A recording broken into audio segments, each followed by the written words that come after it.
Okay, we're going to go ahead and get started. Get some feedback. My name is Connor. I'm the president of the society this semester. We have Bryce over here. He's working on a few projects for us. Tyson's also working on a few projects. He's not here right now. And Jonathan's right here. He's our technology guy, not our technician. I don't know, right? So, and then Kyle's our vice president, but he's not here right now. He had to work a little bit late. So awesome.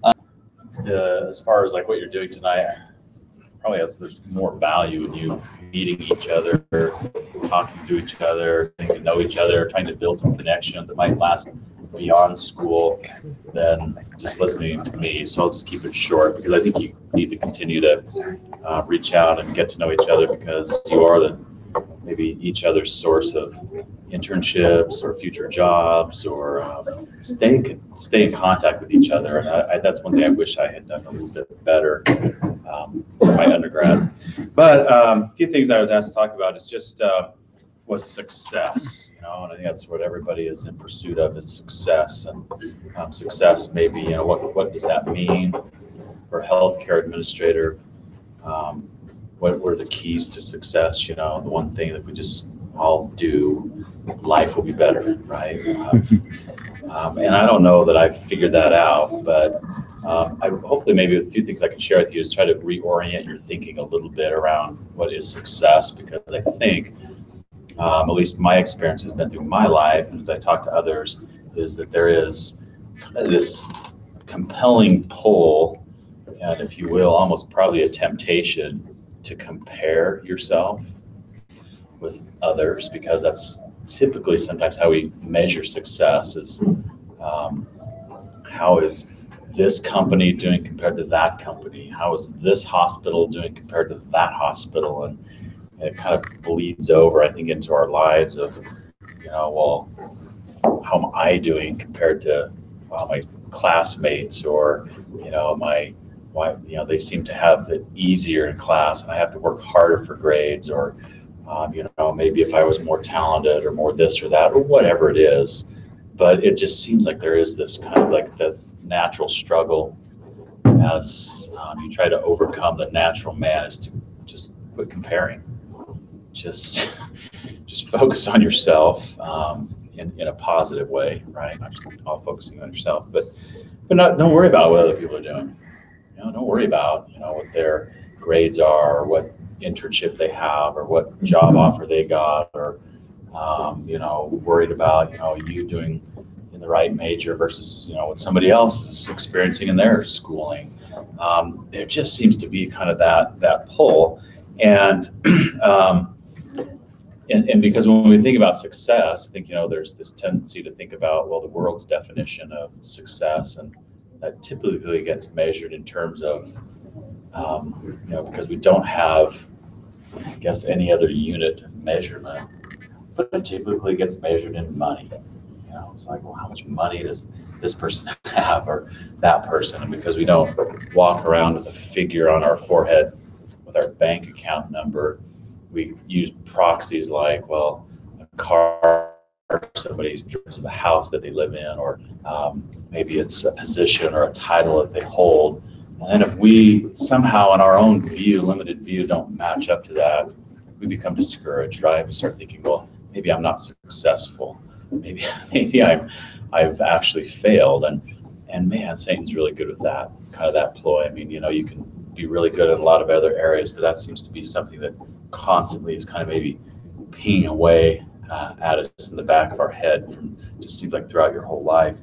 So consider this. This was a statement all the way back in 2005. This was President Joseph F. Smith. He stated this. He said, "Those things which we call extraordinary, remarkable, or unusual may make history, but they do not make real life. After all, to do well those things which God ordained to be the common lot of all mankind is the truest greatness. To be a successful father or a successful mother is greater than to be a successful general or a successful statesman."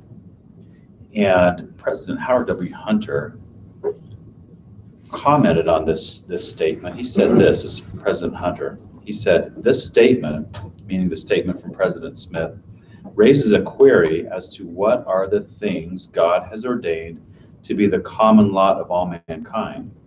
Surely they include the things that must be done in order to be a good father or a good mother. But to generalize, they are also the thousands of little deeds and tasks of service and sacrifice that constitute the giving or losing of one's life for others and for the Lord. They include gaining a knowledge of our Father in heaven and his gospel. They include bringing others into the faith and fellowship of his kingdom. These things do not usually receive the attention or the adulation of the world. To do one's best in the face of the commonplace struggles of life, and possibly in the face of failures, and to continue to endure and persevere with the ongoing difficulties of life, this is true greatness. And sometimes that's just always good to have that a little bit as a wake-up call, is those things that we may be pursuing, how we define success. It's good to come back and reorient ourselves on what does that mean? I mean, how do I measure my success in my career? And one thing that I found helpful is that, once in my career, I was thinking about, man, you get caught up in like, is this, I don't know what point I was looking for, maybe looking for a chief operating officer position, or it may have been a CEO position. And well, you can get really wrapped up in that. I mean, it can consume your whole self and your thoughts and your worries and your prayers. And I remember sitting in a conference at work and thinking about all these things, and it was something that I don't remember where I read it, but it was this. It was like the question is not about success or failure. It's about where you can contribute. And once I started thinking that way about, okay, this isn't about success or failure, maybe how the world would measure this, but asking the question, where can I contribute? That seemed to ease a lot of, at least my anxieties. And the funny thing is that it opened up a lot of avenues for the Spirit to start working with me better and more effectively, because I wasn't worried about success or failure. It's like, where can I contribute? And approaching maybe your question in that way is not so much about what is success or failure, but where can I contribute? Where can I make an impact on somebody else's life? And I promise you, if you kind of start thinking in those terms, it's amazing how Heavenly Father and the Spirit can start kind of giving you nudges and impressions and kind of these yearnings and promptings. And don't worry about like, well, this maybe intuitively doesn't square with what the world would say is success or failure. Just go with it, because that's Heavenly Father's under his definition of success and failure is far, far different than what we get bombarded with on a day-to-day basis. The other thing was, well, okay, how can you be successful, and what are some of those keys to success? I don't know if any of you, none of you have probably met or know of who Rulon Stacy is. I'm going to read you a little bit about him. This is from, if you've joined the American College of Healthcare Executives, you get these journals, okay? It's called the Journal of Healthcare Management. They have articles, little things you can read, kind of keeps you up to speed on what's happening in the industry. At some point, you might want to go join whatever professional group and kind of get a hold of some of these professional journals. But Rulon Stacy, why do I quote him? He's LDS, okay? He's BYU grad, and he's had a very, very successful healthcare administrator career. He was the former chairman of the American College of Healthcare Executives, so kind of chairman of the whole thing, ACHE. He's been a former hospitals and healthcare systems CEO a number of times. But he was interviewed, and this was from December 2017, just a few months ago.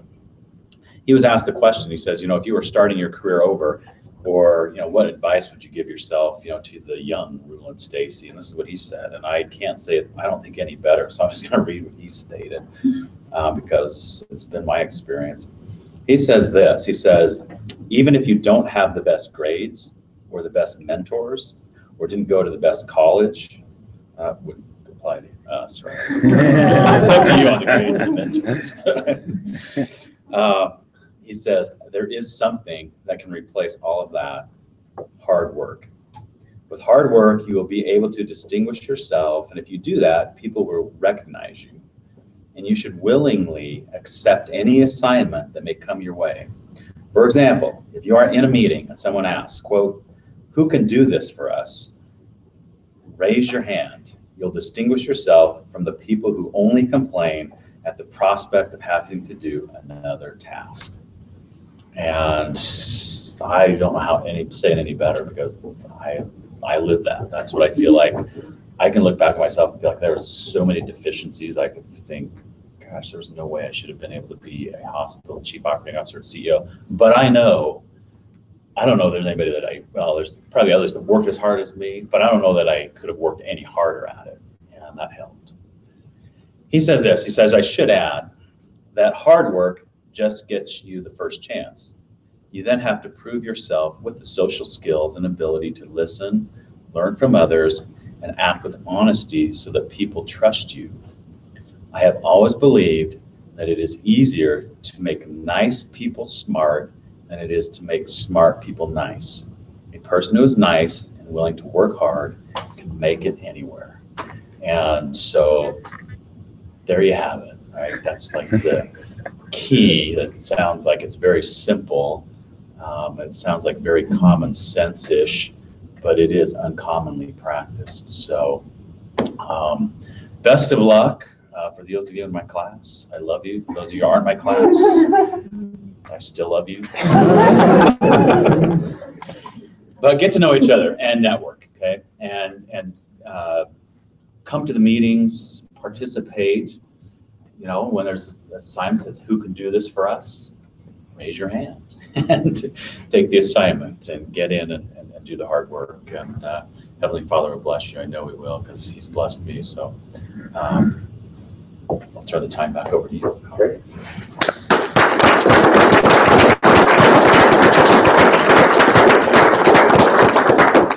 I just wanted to tell you, Brother Dixon, that we all appreciate you for everything you do for us. So you're awesome. I want to just point out, this is Tyson, and then Samantha is our secretary too. So with our schedule coming up, we're looking to have a resume workshop next week, and then we're going to do a ropes course the week after. That's going to be a fun rope course. Hopefully we're not going to do all this other stuff with it. So we're just going to have some fun. And at the end of the month, we're going to have the CNO from Madison Memorial come talk to us. So if you haven't joined yet, come talk to me. I can write down your information and we can work with that. It's $10, but $10 worth it. All right.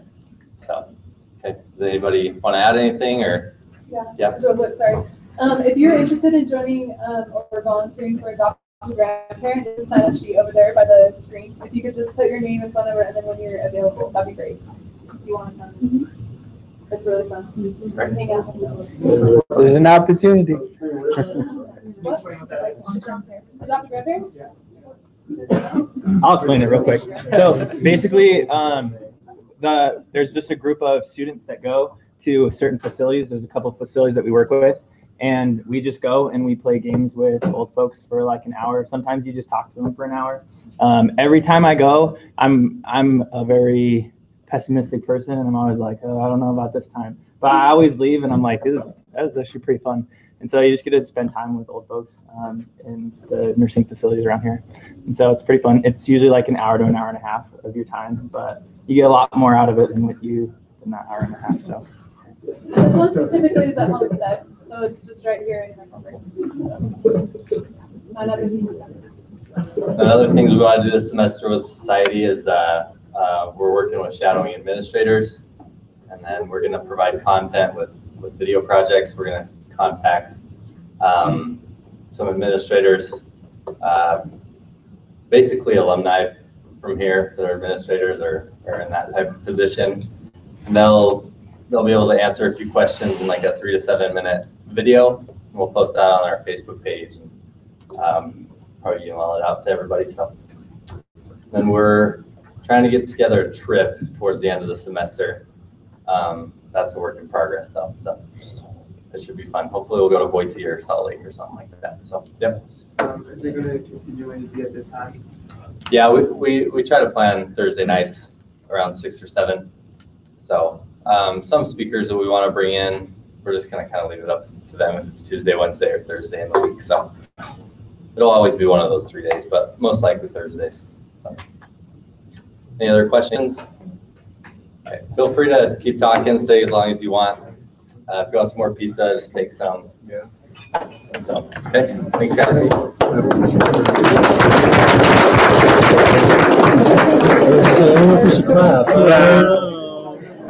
We better commit to this. Just cheers.